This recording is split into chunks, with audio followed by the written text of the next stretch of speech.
The problem with energy efficiency contracting.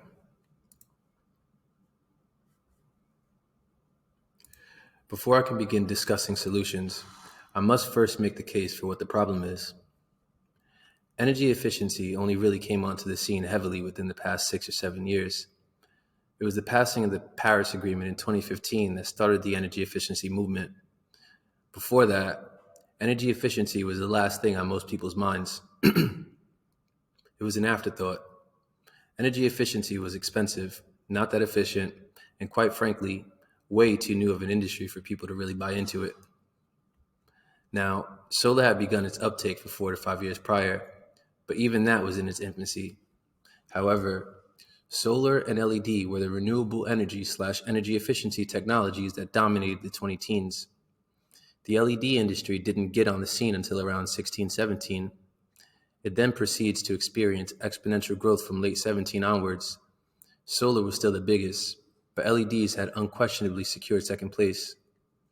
And a niche group of entrepreneurs and companies rode that wave, including me. I started New World Lighting Solutions, an LED lighting contracting business, in February 2016.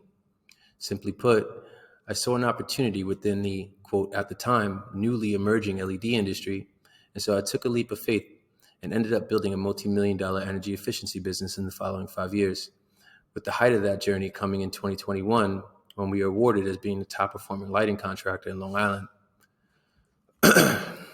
We completed over 500 LED retrofits for commercial buildings all across Long Island, and I audited well over 2,500 commercial facilities in that time. That experience gave me a first-hand account of the barriers to adoption and things that commercial businesses wanted and didn't want, liked and didn't like, and was willing to pay for and weren't willing to pay for. Rebates are important to help cover the cost of adopting energy efficient technologies because they tend to cost more than their non-energy efficient counterpart. So they have to be incentivized to make these upgrades. I got a first-hand experience during this time as to what the private sector wants when it comes to adopting clean energy technologies. And at the rudimentary level, they want what the newly emerging industry didn't have yet, which was a standardized process by which everything would be handled and options to finance these purchases so that if they had to come out of pocket, it would be as little as possible. This is precisely what they desired, and some got it, but most others didn't. They wanted their hands to be held throughout the process and to experience at least somewhat of a standardized process by which they could feel comfortable in knowing, or at least feeling, like they knew what they were getting. And that level of, quote, standardization was something that this industry hadn't collectively achieved yet. Everyone did things their own way. Nothing was standardized, and people and companies created processes that were a reflection of how they wanted to run their business, which resulted in many different experiences for early adopters of energy efficient products and services. Clients really couldn't look forward to a simple and straightforward process. Energy efficiency contractors were notorious for overclaiming savings, not being there when the lights were failing to warranty their product, and rarely going back to make sure that the client achieved the expected savings they were expected to receive, or they were expecting to receive. A lot of the lights that were sold between 2015 and 2018 ended up failing horribly, yellowing, flickering, and not lasting as long as the salespeople would claim.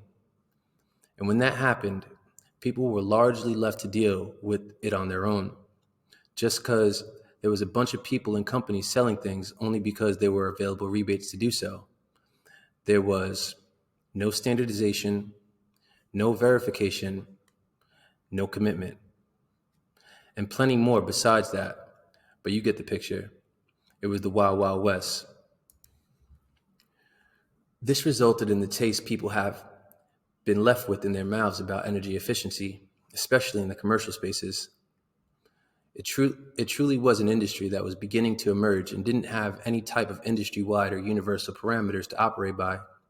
So, therefore, many people had varied experiences, of which a large portion was not that great. And that's where we stand now, on the brink of the most massive transformation since the Industrial Revolution in regards to the greening of the grid and making the modern-day built environment intelligent. Massive action is needed to decarbonize our planet, and massive action is being taken and committed to by government agencies as well as private sector at large. First, what systems and processes are currently in place to standardize and help facilitate this global need? Secondly, how are the public sector and the private sector going to move forward with these projects in an organized and efficient manner? They don't have a way, and that's a big, big problem. And this is why I started this article by stating, before I can begin discussing solutions, I must first make the case for what the problem is. Unless you were involved in this industry during this time, how would you know that there is a problem experienced in this sector in regards to the standardization of projects? It's hard to know unless you were there experiencing it firsthand.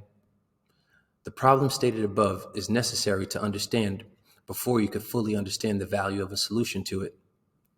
How do you understand a solution if you don't understand the problem? You simply don't. And that's why I felt it was crucial to just state it as bluntly as I have. This is coming straight from the mouth of someone who was and still is fully involved in the energy efficiency industry. I intend to set the stage for the next article, which will go into detail about a solution for this problem. Until next time, peace.